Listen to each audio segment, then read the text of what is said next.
Hello बच्चों, आज office से आपके लिए लेके आए हो एक बहुत ही खूबसूरत सा चैप्टर है जो कि स्टैंडर्ड 9 एंड सब्जेक्ट है गुजराती। गुजराती जो है दो पार्ट में आता है, एक होता है फर्स्ट लैंग्वेज एंड होता है एक second language. Second language Hindi medium और इंग्लिश मीडियम और उर्दू मीडियम के लिए होता है। और आज का जो ये सेकंड लैंग्वेज गुजराती जो है उसके अंदर दिया गया है 17 चैप्टर छवि भीतरनी। धोरण 9 और विषय है गुजराती। आज समझते हैं। इसके अंदर टोटल 4 पार्ट दिया है, वापस से 4 पार्ट दिए गए हैं। और पहला जो पार्ट है उसमें 3 है एंड लास्ट एक अकेला है। इस हिसाब से 4 पार्ट है। सबसे पहले हम बात करेंगे हमारे लेखक महोदय के बारे में, जिसका नाम है Ashwin Mehta ji. Yes, Ashwin Mehta international level पे एक बहुत ही अच्छे फोटोग्राफर है। बायोटेक्नोलॉजी के साथ उसने एमएससी की डिग्री प्राप्त की है। फोटोग्राफी के अंदर उसने इतना बेहतरीन अपना काम किया कि वो नेशनल एंड इंटरनेशनल लेवल पे उसके एल्बम्स के बड़े बड़े एग्जीबिशन होते हैं। यस, हिमालय और हिमालय के आसपास की जो खूबसूरती है उसके लिए तो उसको बहुत सारे अवार्ड गुजरात देश और इंटरनेशनल लेवल के ऊपर उसको प्राप्त हुए हैं। इवन सबसे बड़ी बात मैं आपको बताऊं, फोटोग्राफी के कारण से टिकट जो होते हैं, जो टपाल के ऊपर यानी कि जो पोस्ट के ऊपर लगाई जाती है स्टैंप, यस, उसके ऊपर भी फोटोग्राफी के कारण से उसको बहुत ही अच्छा तरह से मान सम्मान दिया है। और आज चरित्र निबंध का संग्रह है उसका, जिसका नाम है छवि भीतरनी। और उसके अंदर से आज का चैप्टर का नाम भी वही है एंड बुक का नाम भी वही है। और ये जो हमारे लेखक महोदय है उसको गुजरात साहित्य अकादमी दिल्ली पुरस्कार से भी सम्मानित किया गया है। तो देखते हैं महात्मा गांधी को ध्यान में रखकर बनाया गया आज का जो चैप्टर है, इसका नाम है छवि भीतरनी। और सबसे पहले हम जानकारी लेते हैं अश्विन मेहता जी के बारे में। यस, आप लोग विकिपीडिया पे जरूर या फिर गूगल जरूर करिएगा और उसके जीवन के बारे में, उसके प्रदर्शन के बारे में, लेख एंड पुस्तक के बारे में जरूर देखिएगा। और ये आपको दिखाता हूं हमारे लेखक महोदय जी। यस, ये है हमारे अश्विन मेहता जी, जो लुक वाइज गांधी जी जैसे दिखते हैं। एंड शुरुआत का जो पहला पैराग्राफ है वो ये ऐसा है कि છેલ્લા 12-14 વર્ષમાં फोटोग्राफी निमित्ते हमारे जो लेखक महोदय है उसको देश विदेश में घूमना बहुत सारा हो गया, ફરવાનું થયું। નેપાળ અને ભારતની જ અટારીએ ગણીએ તો એ સિવાયના દેશોમાં લગભગ 16 यानी कि 16 टाइम जा चुके थे। આટલા બધા પ્રવાસની વિશે મારે અનેક લેખો લખવાના હતા। જુદા જુદા પ્રવાસ માટે અને જુદા જુદા ફોટોગ્રાફ માટે કાર્ય કરવું ખૂબ મુશ્કેલ હતું, પરંતુ આ અસાધારણ અનુભવને મેં અહીંયા આ બે शीर्षकની નીચે લખેલું છે। तो फर्स्ट जो टाइटल आता है वो ये है, गांधीनी बलिहारी। यस, ये जो टाइटल है इसके अंदर 3 अलग अलग एक्सपीरियंस हमारे लेखक महोदय ने किए हैं। एंड सेकंड जो टॉपिक है उसके अंदर है मननी गमना गंगा जमनी, यानी कि उसके ऊपर भी बताया गया जिसमें एक एक्सपीरियंस दिया है। तो चलो सबसे पहला हमारा फर्स्ट टॉपिक लेते हैं। હું અને ગૌરી ઓસ્ટ્રેલિયાની સરકારના મહેમાન હતા। ગૌરી તે ઓબરોય હોટલની અંદર त्रिमासिक यानी 3 मंथ के बाद जो बुक पब्लिश होती है या जो मैगजीन पब्लिश होता है उसको त्रिमासिक कहते हैं। 6 मंथ में होते तो 6 मासिक, एक साल में होते हैं तो वार्षिक, और अगर हर रोज होता है तो उसको दैनिक कहते हैं। वीकली होता है तो अठवाडिक, 15 दिन में होता है तो पखवाड़ी। ये याद रखिएगा, यहाँ पर क्या है 3 मंथ का। तो गौरी जो है वो ओबेरॉय होटल के अंदर 3 मंथ में प्रकट होने वाला जो एक मैगजीन था उसकी तंत्री यानी कि एडिटर थी, और मैं उसके साथ था फोटोग्राफर। और हम कहाँ घूम रहे थे? ऑस्ट्रेलिया के अंदर। 8 दिवस ना हमने बस प्रवास किया, और आज ये 8 दिन के बाद ये लास्ट डे था, यानी कि छेल्लो दिवस હતો। सांझे हमें सिडनी, जो कि ऑस्ट्रेलिया में आया हुआ बहुत ही खूबसूरत सा शहर है, वहां पर हम पहुंचने वाले हैं। यस, ये रहा हमारा खूबसूरत सा सिडनी। ત્યાં પહોંચવાના હતા लगभग 5 વાગ્યાની आसपास। जिस बस में हम ट्रैवल कर रहे थे उस बस के ड्राइवर ने अनाउंस कर दिया, जाहिर किया कि हमारे जहां पहुंचवानु હતું वो जगह पर पहुंचने में यानी पहुंचने में थोड़ा लेट हो जाएगा, या हो सकता है मध्यरात यानी मिडनाइट हो जाएगा हमें होटल पहुंचते पहुंचते। राते करीबन 8 साढ़े 8 के आसपास महाराष्ट्र के अंदर अलग अलग एरिया है, उसमें एक एरिया का नाम है कोंकण, है ना, वहां पर एक खानावड़, ऐसी एक पुरानी सी एक गांव की होटल की जैसी कंपैरिजन किया गया है। महाराष्ट्र के कोंकण खानावड़ एरिया में जो गांवठी होटल होती है ना, ऐसी ऑस्ट्रेलिया में भी एक थी जो सिडनी के रास्ते पे आ रही थी। तो वहां पर होटल पे हमारे बस ड्राइवर ने बस रोकी। ड्राइवर ने हम सबको, जो ट्रैवल करने वाले थे, सबको बताया कि देखो भैया, जमवा माटे मैं आपको आधा घंटा यानी अर्धो कलाक आपू छू। होटलना जो डाइनिंग रूम थे उसके अंदर जो बस में से 30 जो मेंबर्स थे वो वहां पर जाके बैठ गए और खाना खाने का ऑर्डर देने लगे। वहां पर सारे के सारे गोरे लोग थे और हम दो अश्वेत, श्वेत का मतलब होता है व्हाइट, और अश्वेत मतलब जो व्हाइट नहीं है ऐसा, क्योंकि हम काले में भी नहीं आते और हम गोरे में भी नहीं आते है ना, इसलिए यहाँ पर वर्ड इस्तेमाल हुआ अश्वेत। परदेशी सारे के सारे लोग थे, वो ऑर्डर दे रहे हैं, डाइनिंग रूम में बैठ गए, खाना आ रहा है, ऑर्डर के हिसाब से सबको खाना मिल रहा है और खाना खा चालू हो गया है। पर हमने देखा, यानी किसने, गौरी ने और हमारे लेखक महोदय ने, मैं જોયું કે હોટલના માલિક અમારી तरफ कहीं जुदी જ રીતે જોતો હતો, अलग तरीके से देख रहा था। हमारा नंबर आया पर फिर भी हमें खाना ही नहीं प्रोवाइड कर रहे हैं। तो हमें बहुत खराब लगा, ये क्या हो रहा है, हमारी बस रुकी हुई है, सिडनी जाना है, सबको खाना मिल रहा है और हमें क्यों नहीं दिया जा रहा है। हमें थोड़ा बुरा भी लगा, खराब भी लगा। फिर क्या हुआ, मैं 2 વાર તેમને ટકોરિયા, मतलब बताया भाई भैया क्या है ये, એને સાંભળ્યું હોય પણ ન સાંભળ્યા જેવો ડોળ કર્યો, मतलब दिखावा किया। फिर मेरे से रहा नहीं गया, रहवाયું नहीं, એટલે મને ગુસ્સો થયો અને मैं वहां से चालू मतलब चलना चलते मैं बस की ओर जाने लगा। तभी उसने पीछे से एक इंसान को भेजा और बोला कि आपको हमारे मैनेजर साहब बुला रहे हैं। એને માણસને મોકલી અને મને બાજુમાં વાપસ बुलाया, ખૂણામાં मतलब एक कॉर्नर में लेके गए, एक टेबल पर બેસાડીને અમને કહે, જો સાહેબ તમે हमारा मोंघेरा मेहमान छो, मतलब आप बहुत ही हमारे प्रीशियस गेस्ट में आते हो। मैं कहूं हाँ वो तो मैं दिखी रहा है, દેખાય છે મને બધું, આ બધાને ખાવાનું તમે આપી દીધું અને તમે મને જ લટકાવીને રાખ્યો છે। એટલે કહે સાહેબ જરો નવરા તો પડવા દો મને, પછી હું તમને બેસીને જાતે જમાડું ને। મેં કહ્યું ભાઈ આવું કેમ બોલે છે, તમે મને જમાડશો? મને કઈ સમજાયું નહીં, એટલે મેં કહ્યું શું છે ભાઈ આ બધું? એને કીધું જુઓ, हमारी होटल में गांधी क्या रे, you know Gandhi, yes Gandhi ji. अब क्या है कि हमारे लेखक महोदय जो है वो एक फिल्म आई थी गांधी फिल्म, और ये है उसके एक्टर बैन किंग्सली। यहाँ पर देखो लिखा है बैन किंग्सली, है ना। और ये गांधी फिल्म में गांधी जी बने थे और उस वक्त देखो ऐसे दिखाई दे रहे थे, है ना। तो ये जो महोदय है उसको लगा कि हमारे घर के अंदर यानी हमारे होटल के अंदर ये ओरिजिनल गांधी जी आ गए हैं। एक्चुअली ये कौन थे, हमारी ये महोदय, देखो ये सब सेम ही दिख रहे हैं, बैन किंग्सली ये फिल्म के अंदर, और ये ओरिजिनल गांधी जी, और ये हमारे अश्विन मेहता जी।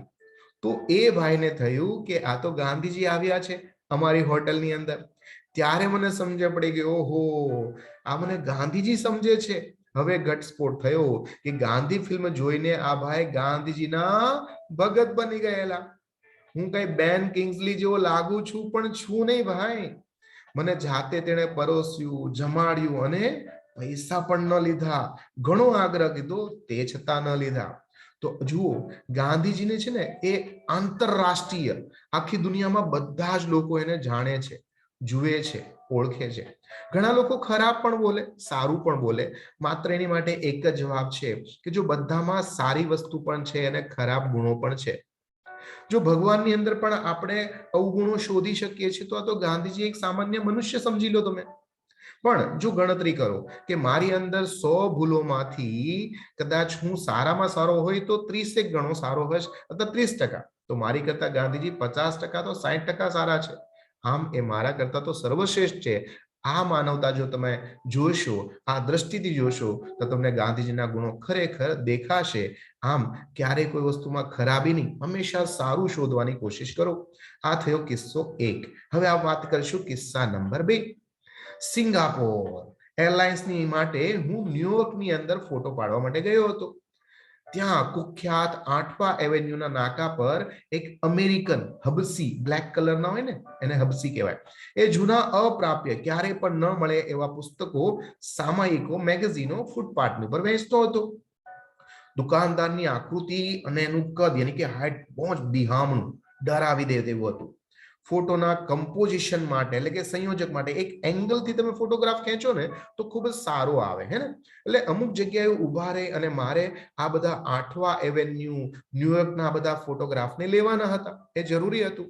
એટલે મને એ માણસ સામે હું જોઉં પણ એ એટલો ડરાવનો ને બિહામણો એટલે મને કંઈ બોલી શકાય નહીં। પરંતુ એ માણસ મને પરખી ગયો. હું વિસામણમાં હતો, મારે એને ખસવાનું કેવું હતું પણ એ સમજે નહીં, અને જો આડો ફાટ એને બે લાફા મારી દે અથવા ઝઘડો થઈ જાય તો, વાત વણસી જાય તો, કોણ જાણે કેમ મારી મૂંઝવણ વધતી જતી હતી.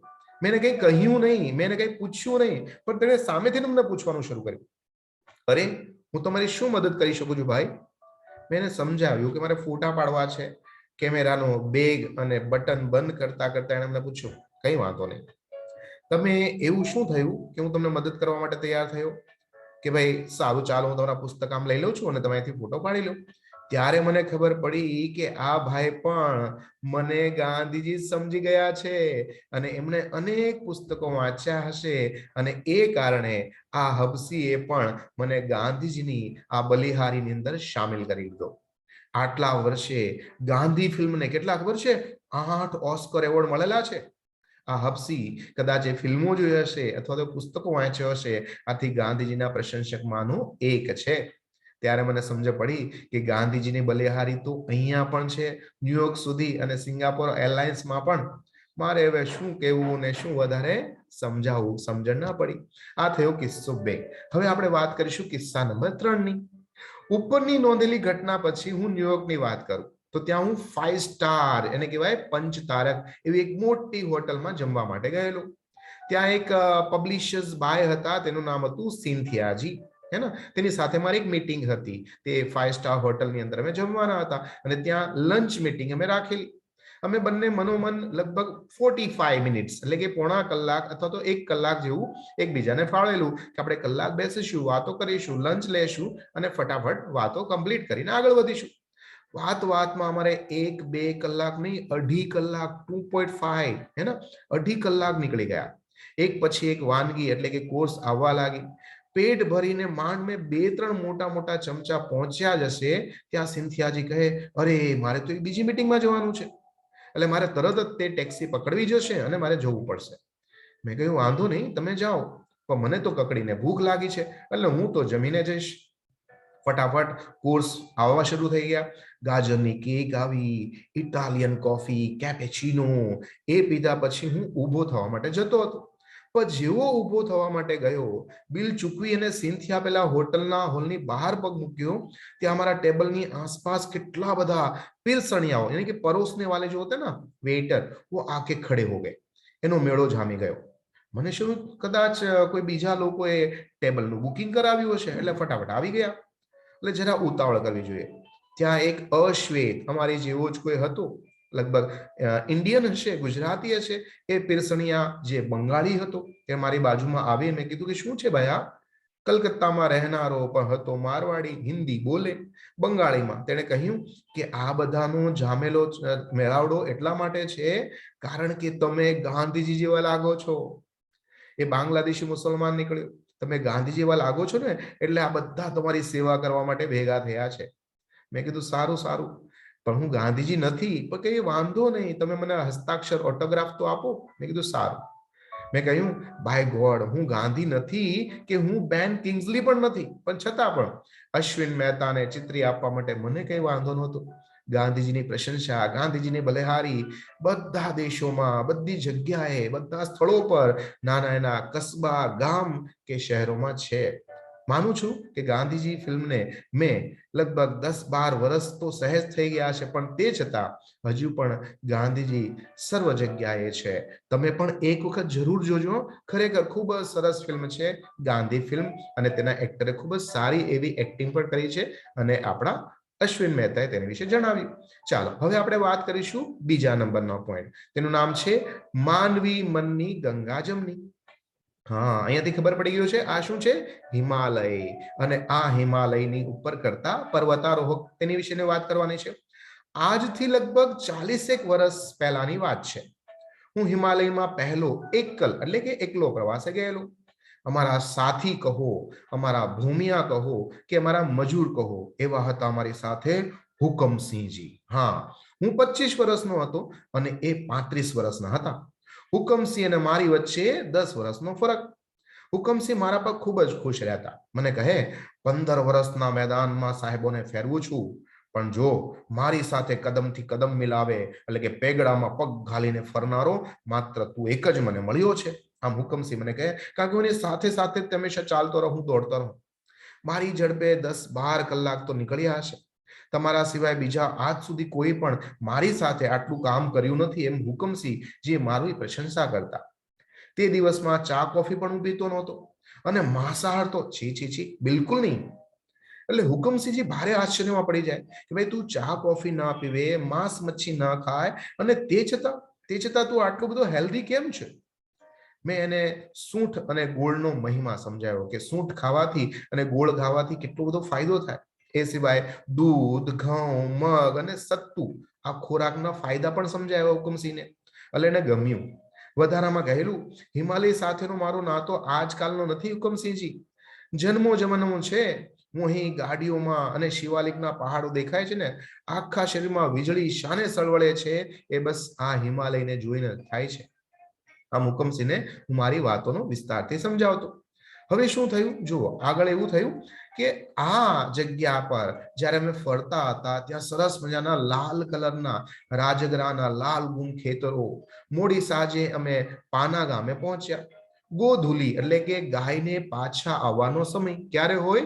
સાંજનો સમય. હા, એ સમય અમે પાના ગામે પહોંચ્યા.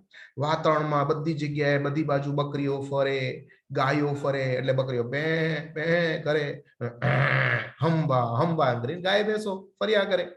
ઘરની ખુલ્લી પરસાળમાં અમારા ધામા પડેલા એક પાના ગામની અંદર મારી પાસે દૂધ અને સૂંઠ અને સત્તુનું ભોજન હું પતાવતો હતો. ત્યાં એક મોટી તપેલી ભરી અને બાફેલા બટેટા આવ્યા.